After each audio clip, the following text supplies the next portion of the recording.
Okay, this is going to come from the fact that I was in market research for a long time.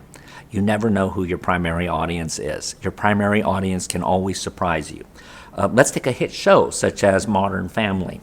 One of the most interesting things about Modern Family is it was intended to be a goof on Flyover Country. It was intended to be a goof on Red America and all of that from the perspective of people who are very soigné and very coastal. And what ended up happening is that the show not only was successful everywhere, which was great, you never say no to an audience, but it was proportionately a lot more successful in Flyover Country than it was in main city areas. The fact that this family did outrageous things and went against what looked to be quote-unquote traditional family values didn't matter, because it was really about everyone learning to get along. It was Archie Bunker being upset that the Jeffersons moved in for one episode. Once they moved there, he never had a problem with Lionel. He never treated them badly. Once they were a fact in the neighborhood and he said, there is now a difference I cannot do anything about, he was cool. Maybe not verbally, but really internally know he was cool.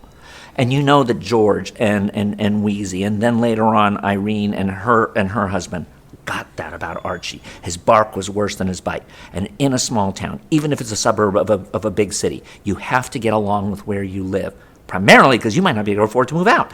So you have that. Now, in the big cities, where if you have a problem with your significant other, you can just say, next.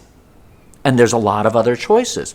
And if you get mad at someone, you can move away, or you can just not go to certain markets anymore because you might run into them. So you have that ability to isolate yourself. And that's why you can never predict, because, again, Modern Family appealed to an audience they never knew they had.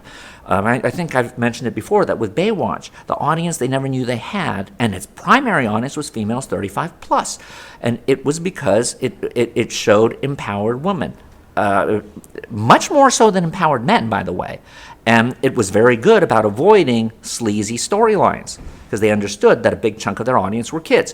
So you work around that surprise audience, and that's really kind of the wonderful thing about addressing your audience. You have to be true to the material. If you're true to the material, it will surprise you in who your audience is.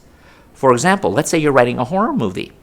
In the past, it was always the assumption you write a horror movie because you're going after young males. Not true. You're going after young females now.